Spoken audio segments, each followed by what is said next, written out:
Assalamualaikum warahmatullahi wabarakatuh. Saya Uli Hidayatul Awaliyah dari kelompok 6. Di sini saya akan membahas tentang jurnalisme radio dan TV. Sebelumnya puji syukur kepada Tuhan Yang Maha Esa karena pada kesempatan kali ini saya masih bisa melaksanakan presentasi dalam keadaan sehat, dan juga saya harap kepada teman-teman untuk bisa menyimak materi kali ini dalam keadaan sehat dan semangat meskipun perkuliahan kali ini hanya sebatas virtual saja. Langsung saja pada materi. Di sini mungkin dari teman-teman sudah tidak asing lagi dengan kata jurnalistik ataupun jurnalisme. Nah, di jurnalisme radio dan TV yang akan saya bahas kali ini mungkin banyak sekali yang sudah memiliki pandangan tentang materi kali ini. Nah, di jurnalisme radio dan TV ini sebenarnya memiliki banyak kesamaan. Salah satunya dalam proses produksinya ataupun pola memproduksinya, pola kerjanya ya. Nah, di antara jurnalisme radio dan juga TV ini memiliki kesamaan di pola kerja jurnalistiknya, yakni memang pola kerjanya itu merupakan serangkaian bentuk mengenai kegiatan jurnalis yang terstruktur. Jadi pola kerja jurnalistiknya pada prinsipnya itu bersifat linear, yaitu yang pertama ada merumuskan ide ataupun pemberitaan, kemudian mencari berita, kemudian menyusun ataupun menghimpun berita sehingga nantinya bisa disajikan kepada publik. Nah, secara garis besar yang akan saya bahas di sini adalah pola kerja jurnalistiknya atau cara memproduksinya.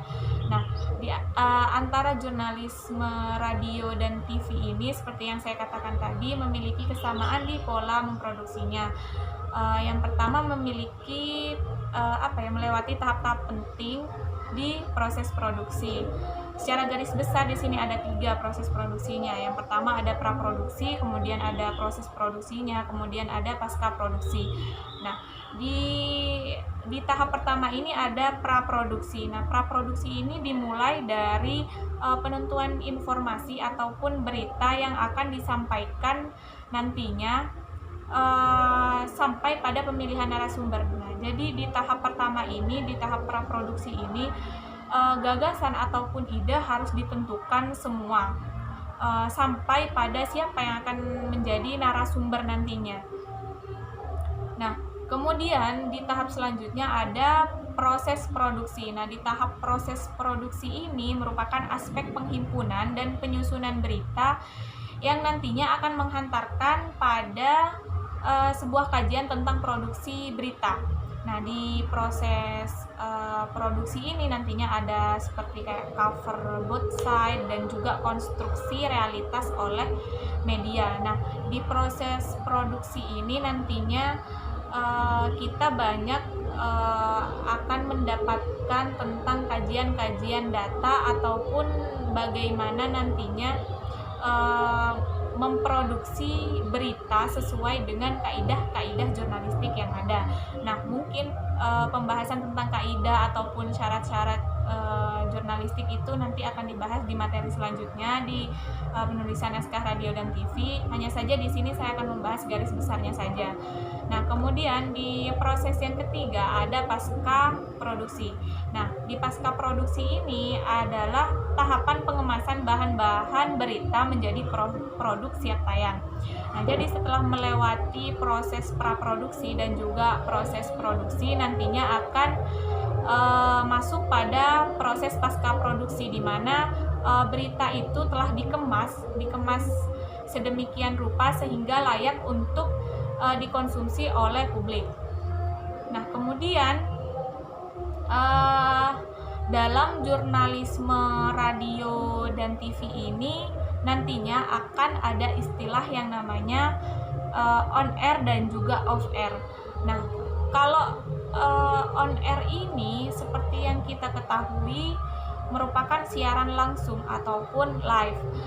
Kalau off air di sini merupakan pembawaan berita yang direkam dulu baru kemudian nanti diputar ketika di belakang layar. Jadi perbedaannya di sini, kalau on air itu berita yang disampaikan adalah langsung, kalau semisal off air itu nanti seperti di belakang layar ataupun lebih pada kegiatan yang bukan di studio.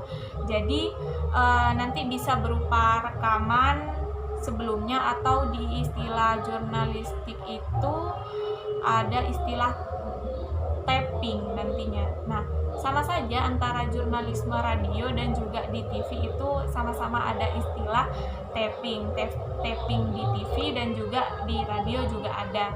Jadi sebenarnya antara jurnalisme radio dan juga jurnalisme TV ini memiliki banyak kesamaan. Hanya saja nanti perbedaan yang mungkin paling mencolok di penyajian beritanya saja. Jadi kalau semisal di jurnalisme radio itu yang kita tangkap itu hanya sebatas suara saja gitu. Jadi kalau beda halnya dengan jurnalisme TV, nantinya akan lebih konkret lagi karena di situ menyajikan visual juga. Jadi pesan yang disampaikan oleh si pembawa berita akan lebih sampai pada kita. Mungkin itu saja yang bisa saya sampaikan, kurang lebihnya mohon maaf. Wassalamualaikum warahmatullahi wabarakatuh.